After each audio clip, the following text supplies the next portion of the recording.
کفن پہنا دیا گیا، وہ جب کفن پہنا دیا گیا میرے مصطفیٰ نے فرمایا صحابہ اس کی ماں کو بلایا جائے، آخری وقت دیدار کر لے۔ جب اس کی ماں آئی اور وہ آئی، چہرہ دیکھا، رونے لگ پڑی۔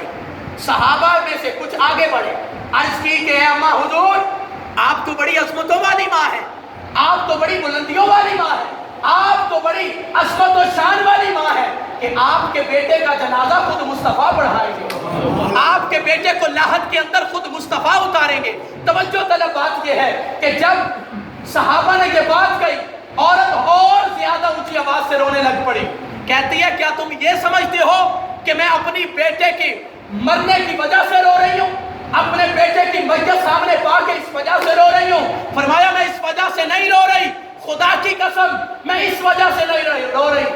دوستو توجہ تو کرو، بیٹے کی میت سامنے پڑی ہو، ماں کس وجہ سے رو رہی ہو؟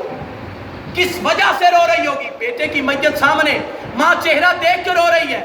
لیکن اس صحابیہ کی عصمت پہ قربان جاؤں جس نے مصطفیٰ سے ایسی محبت کی تھی کہ اپنا سب کچھ مصطفیٰ کے لیے لوٹایا تھا، وہ کہنے لگی، صحابہ سے کہنے لگی کہ میں مکہ سے آئی ہوں مدینہ، اور جب میں مکہ واپس پلٹوں گی مکے والے کافر مجھے تانے ماریں گے، کہیں گے دیکھا ہمارے کتوں نے تمہیں بیٹا دیا تھا محمد، اور محمد کا خدا تیرا بیٹا ہی نہ بچا سکا۔ اتنی بڑی بات کہہ دی، کہا میں اس وجہ سے خدا کی قسم نہیں روتی، اس وجہ سے رو رہی ہوں کہ میرے بیٹے کی وجہ سے لوگ محمد کی طرف تانے ماریں گے، آقا کی طرف بات کریں گے، اس سے بہتر تھا میرا بیٹا ہوتا ہی نہ، اس سے بہتر تھا میرا بیٹا ہوتا ہی نہ۔ جب یہ بات کہی صحابہ کی آنکھیں اشک بار ہو گئی، صحابہ رونے لگ پڑے، کہنے لگے اتنا عشق، اتنی محبت۔ میرے مصطفیٰ نے بھی صحابیہ کا عشق دیکھا، تاجدار کائنات صلی اللہ علیہ وسلم قریب ہوئے، ہاتھ اٹھائے، عرض کی مالک میری یہ صحابیہ مجھ سے محبت کرتی ہے، میرے مالک اسے بیٹا واپس لوٹا دے، اسے بیٹا واپس لوٹا دے۔ میرے مصطفیٰ نے ابھی ہاتھ نیچے نہیں کیے، شواہد النبوہ کتاب کا نام عرض کر رہا ہوں کہ اس کے اندر یہ حدیث موجود ہے، میرے آقا نے ابھی ہاتھ نیچے نہیں کیے، بیٹا کھڑا ہو گیا، اس نے پہلے مصطفیٰ کے قدم چومے، پھر ماں کے سینے کے ساتھ لگ گیا۔ ایک بات اور عرض کرتا ہوں، تاجدار کائنات صلی اللہ علیہ وسلم کے غلام حضرت جابر رضی اللہ تعالیٰ عنہ مصطفیٰ کی بارگاہ میں آئے، عرض کی آقا آپ کی دعوت کرنا چاہتا ہوں۔ میرے آقا کریم علیہ السلام نے فرمایا جابر میں دعوت قبول کرتا ہوں، میں آ جاؤں گا۔ حضرت جابر واپس گھر پلٹے، آگے ایک بکری کا بچہ تھا، اسے ذبح کیا، اور جب اسے ذبح کیا تھی بھی وہ مادہ بکری تھی، اسے ذبح کرنے کے بعد گوشت بنا کے دے کے گھر آپ چلے گئے۔ مصطفیٰ کی بارگاہ کے اندر صحابہ کا یہ طریقہ کار تھا، جب بھی کام سے فارغ ہوتے مصطفیٰ کی بارگاہ میں چلے جاتے، پتہ تھا کہ ہر دکھ کا علاج وہاں سے ہی ملے گا۔ جب صحابہ جناب حضرت جابر وہاں پہنچ گئے، پیچھے سے آپ کے 2 بیٹے تھے، دونوں بیٹے دیکھ رہے تھے کہ باپ بکری کو کس طرح ذبح کر رہا ہے۔ چھوٹے نے بڑے سے پوچھا بھائی بابا نے کس طرح بکری ذبح کی تھی؟ اب بڑا طریقہ بتا رہا ہے، توجہ طلب بات ہے کہ بڑے بھائی نے چھوٹے کو زمین پہ لٹایا، اور لٹانے کے بعد چھری گلے پہ رکھ دی، اور بتا رہا ہے کہ بھائی میرے بابا نے اس طرح بکری کو ذبح کیا، چھری تیز تھی، اور جب اس نے دبائی تو چھری چل گئی، چلی، چھوٹے بچے کا گلا کٹ گیا۔ جب گلا کٹا بڑے نے خون دیکھا، چھت پہ دوڑنے لگ پڑا، اور جب دوڑنے لگ پڑا، آپ کو پتہ ہے بچے جب نئی چیز کو دیکھتے ہیں یا ڈر جائے تو بچے پھر بڑوں سے بھی قابو نہیں آتے۔ بڑے بچے نے دیکھا کہ خون ہے، ڈر گیا، جب دوڑنا شروع کیا، تھوڑی دیر گزری، حضرت جابر رضی اللہ تعالیٰ عنہ گھر تشریف لائے۔ تاجدار کائنات صلی اللہ علیہ وسلم کے غلاموں ذرا تصور تو کیجئے، بڑا بیٹا بھی چھت پہ بھاگ رہا تھا، ادھر جناب جابر گھر کے اندر داخل ہوئے، بیوی سے پوچھا میرے بیٹے کہاں ہیں؟ جب بیوی سے یہ بات پوچھی میرے بیٹے کہاں ہیں، بڑے بیٹے نے باپ کی آواز سنی، ڈر کے مارے چھت سے نیچے چھلانگ لگائی، اور اس کی بھی گردن ٹوٹی، وہ بھی مر گیا۔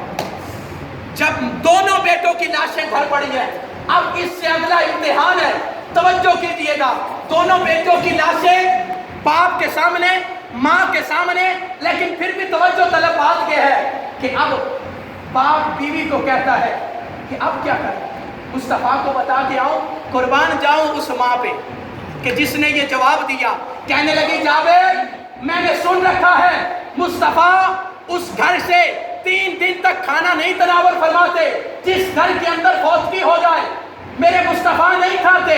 کہنے لگی جابر بڑی دیر کے بعد ہماری قسمت جاگی ہے اور ماہی ہمارے گھر تشریف لا رہا ہے، بڑی دیر کے بعد قسمت جاگی ہے، پتہ نہیں کیسے مصطفیٰ کا ٹائم ہمیں ملا ہے، بڑی دیر کے بعد ہمیں یہ وقت ملا ہے، یہ وقت آیا ہے کہ دونوں جہانوں کے سردار ہمارے گھر آ رہے ہیں۔ جناب جابر کہنے لگے پھر کیا کیا جائے؟ کہنے لگی ان پہ کپڑا ڈال دیتے ہیں، مصطفیٰ آئیں گے پہلے کھانا کھلائیں گے پھر بتا دیں گے، آقا ان کا جنازہ بھی پڑھا دیا جائے۔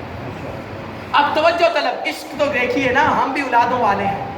تاجدار کائنات صلی اللہ علیہ وسلم کے غلاموں، میرے مصطفیٰ کی بارگاہ میں جناب جابر پہنچے، بچوں کے اوپر کپڑا ڈال دیا گیا۔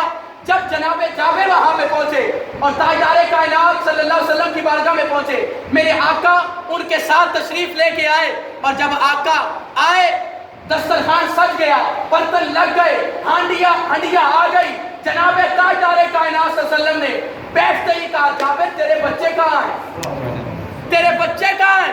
جناب جابر کے بچے تو چارپائی پہ گردنیں کٹی ہوئی پڑی ہیں، لیکن جناب جابر کہتے ہیں آقا آپ تناول فرمائیے بچے بھی آ جائیں گے۔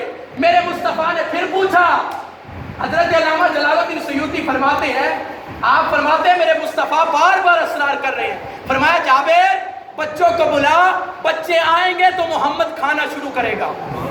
جابر بچوں کو بلا۔ تاجدار کائنات صلی اللہ علیہ وسلم کے غلاموں، جب جناب جابر نے یہ بات سنی، دونوں میاں بیوی نے تو وعدہ کر رکھا تھا کہ تو بھی آنسو نہیں بہائے گی مصطفیٰ کے سامنے، میں بھی آنسو نہیں بہاؤں گا۔ کس وجہ سے؟ کہ مصطفیٰ کو پتہ نہ چل جائے، مصطفیٰ کو پتہ نہ چل جائے۔ وجہ کیا تھی؟ کہ اگر آقا کو پتہ چل گیا کہ اس گھر کے اندر میت ہے تو آقا کھانا نہیں کھائیں گے، اور یہ وقت پتہ نہیں پھر آئے یا نہ آئے۔ تاجدار کائنات صلی اللہ علیہ وسلم نے فرمایا جابر بچوں کو بلا۔ جب تیسری مرتبہ یہ بات سنی، جناب جابر کی آنکھوں سے آنسو برس آئے، آنسو برسے۔ عرض کی آقا بچے آ جائیں گے، آپ تشریف فرما ہو۔ تھوڑی دیر گزری، میرے مصطفیٰ نے خود ہی آواز دی، میرے آقا نے فرمایا جابر کے بچوں آؤ محمد تمہیں بلا رہا ہے، دسترخوان پہ آ جاؤ۔ دونوں بچوں کی گردنیں جڑی، کپڑا ہٹا، بچے دوڑتے ہوئے مصطفیٰ کی بارگاہ میں آ گئے۔ اور جب آقا کی بارگاہ میں آئے، جناب جابر ایک طرف خوشی ایک طرف پہلے آنسو۔ جناب جابر تاجدار کائنات صلی اللہ علیہ وسلم کی بارگاہ میں یہ ماجرا عرض کرتے ہیں، عرض کی آقا بچے تو مر چکے تھے لیکن آپ کے بلانے پہ آ گئے۔ میرا یہ عقیدہ کہتا ہے قرآن و حدیث کی روشنی کے اندر، اگر جناب جابر جا کے ان میتوں کو، ان مرے ہوئے بچوں کو، فوت شدگان